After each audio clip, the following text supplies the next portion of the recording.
Capitola Black Recordings presents an unabridged recording of The Lost Jewel by Charlotte Marie Tucker, or A Lady of England.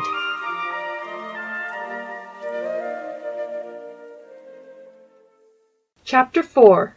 The Baronet's Daughter. Meantime, Albina was fluttering in the gay and festive scene, the observed of all observers, the admired of all admirers, not only for her own beauty and grace, but also for the attractions of another kind possessed by the rich baronet's only child. Her every movement was watched, whether she whirled round and round in the dance, till excitement and exercise brought back to her cheek the colour which dissipation had banished, or with light effective laugh maintained playful badinage with one of the numerous partners who eagerly sought her hand. "How singularly well Miss Allison looks tonight," observed a gentleman to the lady beside him. "Well, yes," replied his partner coldly. "She is pretty enough, but looks so dreadfully conscious of the fact that I really cannot admire her." "Did you ever see such a display of magnificent jewels? She's wearing her atma tonight." "Absurd ostentation," replied Lady Mary, who for once had this evening appeared without her own diamond tiara. Albina enjoyed the ball extremely. The pleasure might be empty, might be fleeting, might be vain, but it was pleasure still, and like a butterfly among summer flowers, pleasure was all that she sought. She was noticed, she was admired, she was flattered, and nothing more was required for the time to put her frivolous soul into a flutter of delight. And could there be perils in this? The poor shivering wretch who snatches another's purse is in peril, both from the laws of God and of man. The bold blasphemer is in peril, the skeptic who denies his Maker, or the murderer whose hand is red with blood. We know that their souls are in peril indeed. But a fair, young, thoughtless being like this, living in the world and for the world, making amusement her first object, the gratification of vanity, the exaltation of self, her delight, can a snare be spread for her soul? Can there be aught of peril for her? We look with compassion, sometimes not unmingled with disgust, on the poor leper dying of a loathsome disease, or of the sufferer stricken with raging fever. But is the stamp of morality less apparent in the bright bloom on the cheek of consumption? Spiritual death, like the death of the body, is not always repulsive in its form.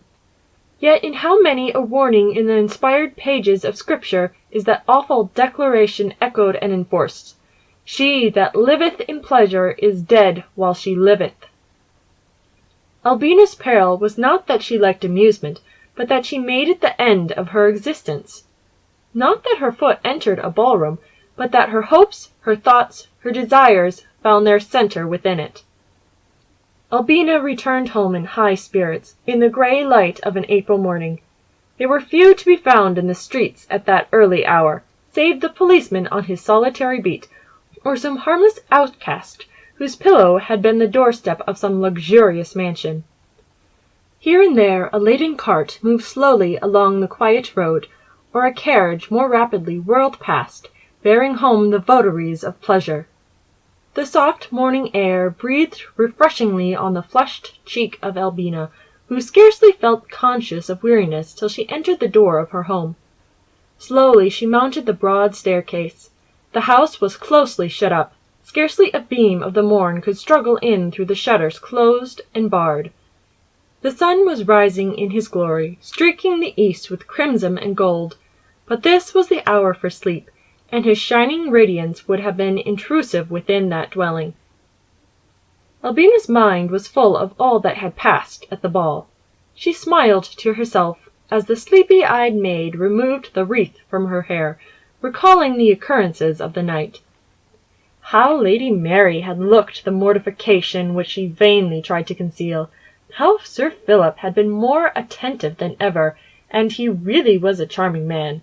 And how Henry Madden, poor youth, had stood silent and sullen all through the latter half of the ball, because a certain fair lady had been pleased to forget her engagement to him for a dance.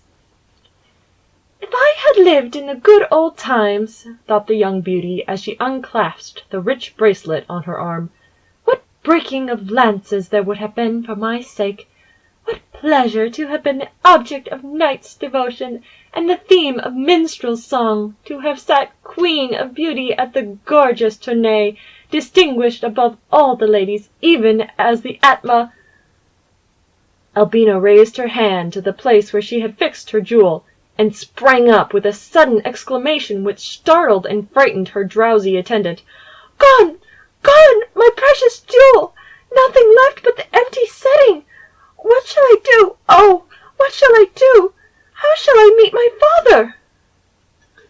The Atma had indeed disappeared.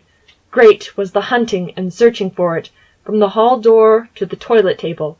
Vehement was the shaking of dress and cloak, anything that might possibly conceal it.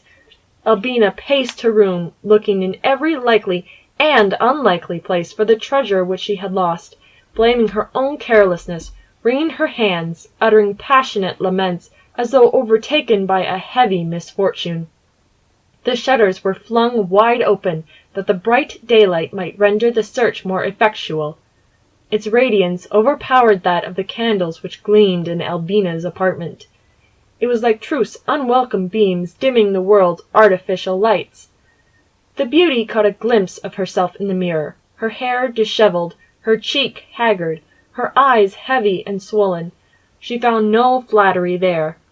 Weary, mortified, grieved at a loss which she feared could never be repaired, the child of fortune flung herself down on a sofa and gave way to a violent burst of tears. Was she the first, will she be the last, to lose the Atma, the jewel, in the pursuit of frivolous delights?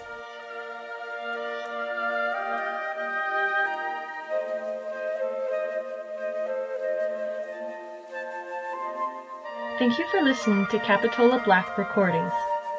I hope you have enjoyed this recording of The Lost Jewel by Charlotte Marie Tucker.